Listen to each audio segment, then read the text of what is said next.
Welcome to The Explainer. Today, we're diving into an absolute paradigm shift when it comes to personal and institutional safety.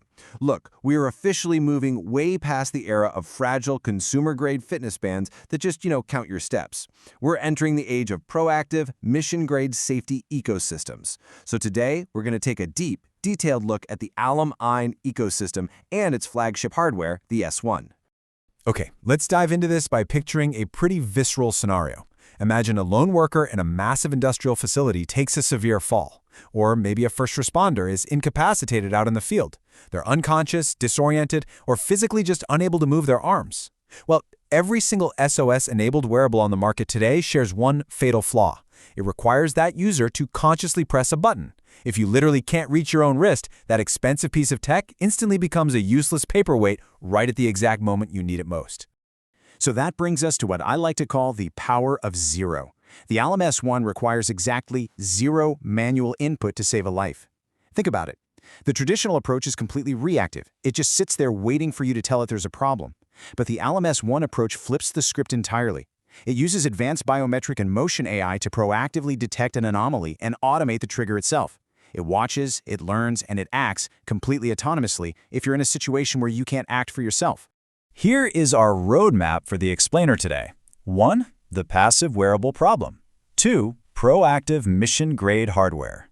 3. The AI triage ecosystem. 4. Institutional network integration. And finally, 5. Ethics, privacy, and equity. Let's get into it. Section 1. The passive wearable problem, and exactly why buttons fail when seconds really matter. The primary bottleneck in emergency tech has basically always been the human element itself. And this brilliantly illustrates how Alum Ein actually solves this passive problem by connecting the micro to the macro. On your wrist, you have the S1 smartwatch, which is this rugged edge device continuously monitoring your biological state. But it doesn't stop there. This connects the isolated individual directly into a massive unified professional safety infrastructure. So we're not just talking about a standalone gadget anymore. It's a vital, living link to a much larger lifeline.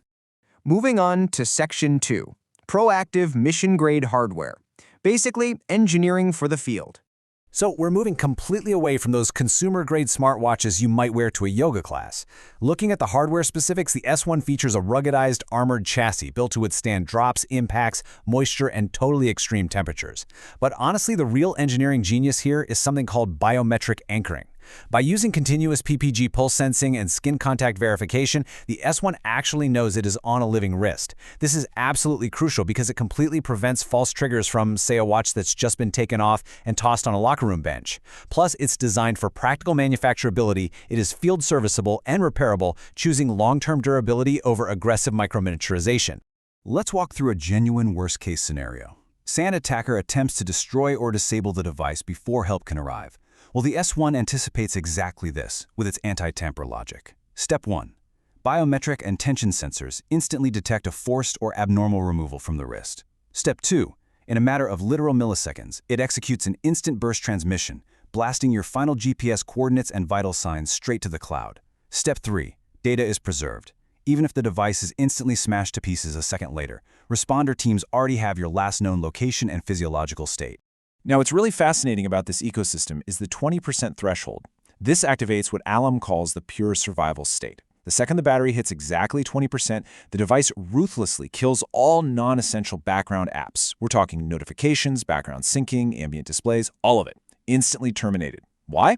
To preserve every single drop of remaining power purely for life-critical functions. It keeps GPS transmission, biometric monitoring, and emergency alert protocols alive. It prioritizes your life over your incoming emails, which is exactly what you want it to do. All right, Section 3. The AI triage ecosystem and how we avoid alert fatigue. Because, look, all this robust hardware means absolutely nothing if it constantly cries wolf and ends up overwhelming emergency dispatchers. That is where the S1 steps in as the software brain of the system through its dual-mode intelligence. Most of the time, it's just operating in wellness mode.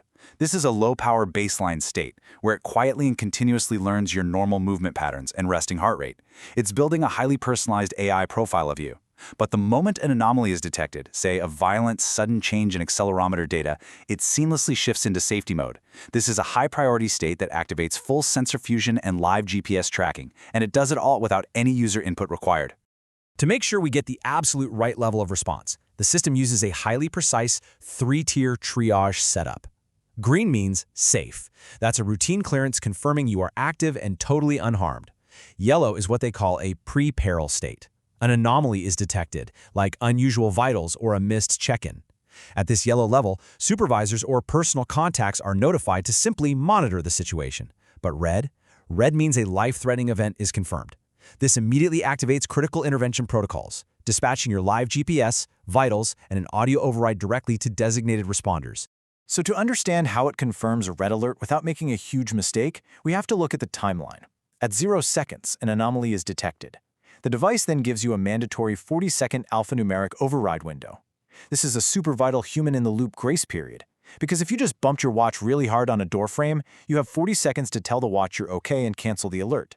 But if you don't respond by second 41, it immediately moves into tiered network verification, escalating the alert through family, friends, and professional nodes. And the result of that 40-second window and tiered verification, it's this incredibly important number right here, 0. Exactly 0 unverified dispatches ever reach emergency services. Absolutely no alert gets to law enforcement dispatch without completing that full verification sequence. And this is a massive deal because it dramatically reduces the burden on emergency dispatchers, preserving their time and capacity for genuine, real-world crises. Which brings us to Section 4, Institutional Network Integration, taking us from the cloud straight to the precinct. Let's move out a bit and see how this builds from the individual user wearing the watch to the institutional level. Let's trace how this data actually flows. If an emergency is verified on the S1 chip locally, it generates an encrypted emergency packet. This packet travels securely through the Alamine cloud and is piped directly into authorized institutional terminals. We are talking about latency-free hardware sitting right inside a police precinct, receiving a verified distress signal instantly. Now here is a wild feature for first responders actually out in the field. When a red level alert is triggered, it utilizes an auditory override protocol. This signal will literally hijack a designated responder's phone. It is hard-coded to completely bypass Do Not Disturb, silent modes, and standard notification suppression. So whether an officer is in a briefing or their phone is muted deep in their pocket, the S1 ensures that call cuts through and is heard loud and clear. Meanwhile, back at the precinct, those alerts are hitting these institutional terminals, and this is key. These are not just repurposed consumer iPads. Consumer devices simply cannot withstand the massive operational demands of an active law enforcement environment. These are purpose-built, hardware-engineered terminals by MA Technologies. They are specifically designed for high-volume alert intake and multi-coordinate live tracking, which allows dispatchers to track multiple live incident coordinates simultaneously without any lag whatsoever. Finally, Section 5, Ethics, Privacy, and Equity, Securing the Human Element.